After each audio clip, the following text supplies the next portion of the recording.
Hey guys, so it's been a very interesting end to the week. I won't go into great detail about it, but my wife had a wreck yesterday and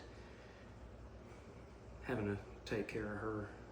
She was already banged up from the hospital earlier this week, so that's why you didn't see a video from me right now. But anyway, let's talk about comics. Let's talk about something that gets a little fantasy and gets away from reality. She is going to be okay. So thank you for your thoughts and well wishes. But like I said, she's a private person and she doesn't want me spreading anything and making it all messy. So let's go ahead and talk about, what do you like about comics? And I'm just going to say, in my defense, I like characterization. In this miniseries that Damian Connolly did, I believe it was last year, Damaged People, it was all about people who have scars, people who carry weight, people who have been through things that other people find unimaginable, to be able to carry that on your shoulders and on your back.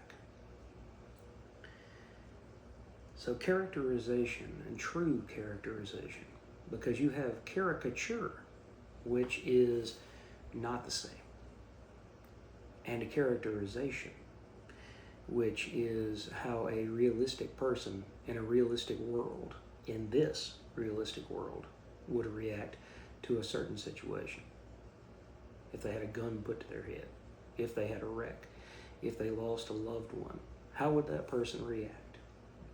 And each one of these stories, I don't know how Damian got so intimate with each one of these stories, but they all told, it was only 4 issues from Alien Books, but they all told so deep and oppressive, yet also uplifting stories. There's ghost stories, tales about vampires. So they were not set in this world. They could have been. They could have been, because they were so realistic and the artwork was so realistic in there. He uses charcoal pencils and in minimal colors to really draw you into the artwork itself.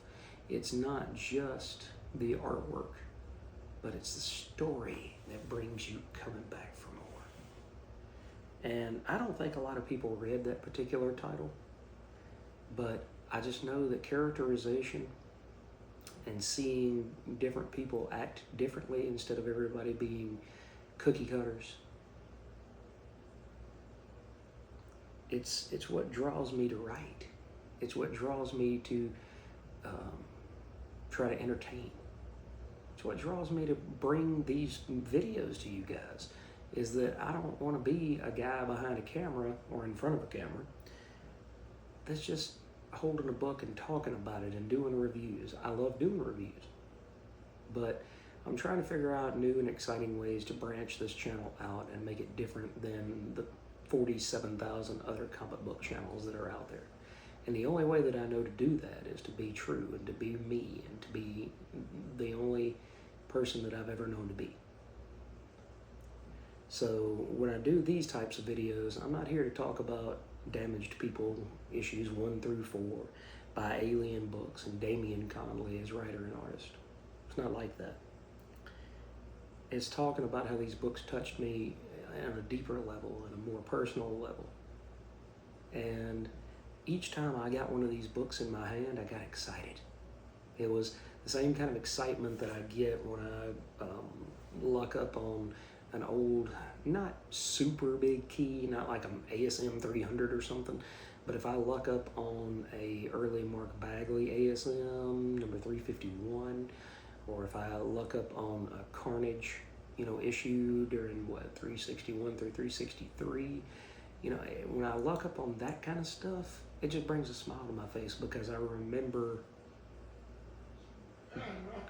it being a happier. I remember it being a happier time. And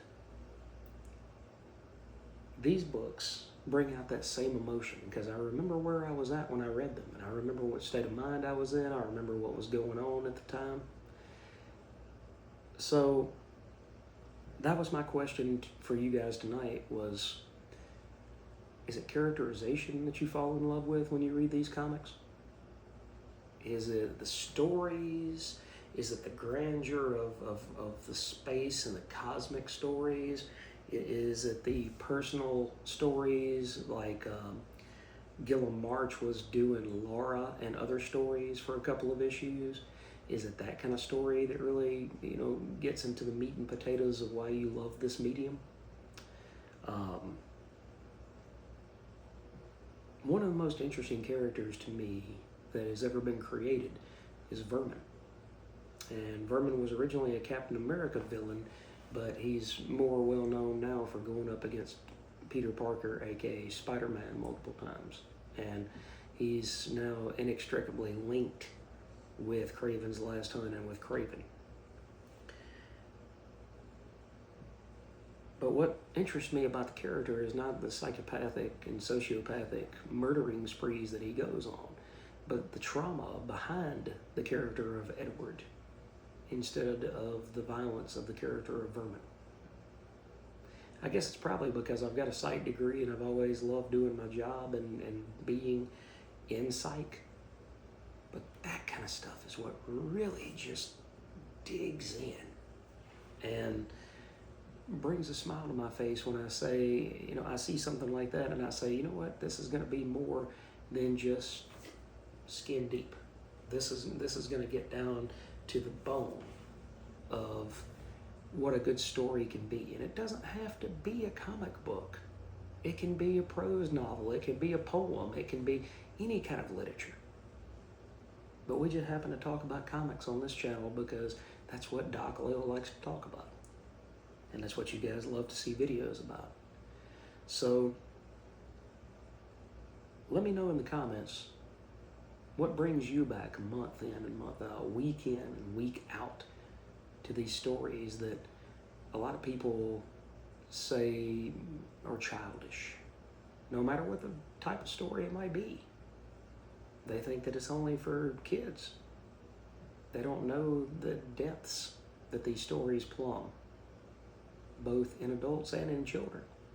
And they don't know the traumas that they can heal and the traumas that they can at least help us hide each and every day so that we can get through and have a better life. So like I said, guys, hit me up in the comments below. Like and subscribe. I have heard something about a new hype button on here. So if you feel excited about this kind of content, hit that hype button. And I think that kind of gooses the algorithm so that more people can get these videos out here just like the one that we are talking about right now, so that we can go out there and make comics even more acceptable in the mainstream than they already are. I remember when I was a kid, it wasn't cool to collect comics. And even now, I remember I was talking to a friend of mine the other day, and she said that, a lot of people don't consider comics to be worthwhile once you get to be 35, 40, 50 years old. And I was in a different headspace at the point, so I didn't go back and say, you need to go try some comics yourself. Go see if there's anything out there that you would really enjoy. And just go from there. So, thanks for joining me again, guys. Sorry this was a little low-key, a little low energy, but it was a long night last night. And so we've got a little bit of a road of recovery ahead of us. But in the end, we've all got these comics that can help us get through even the toughest times in our lives. So, thanks for joining me, guys. Have a wonderful, wonderful Saturday evening, and we'll catch you in the next video.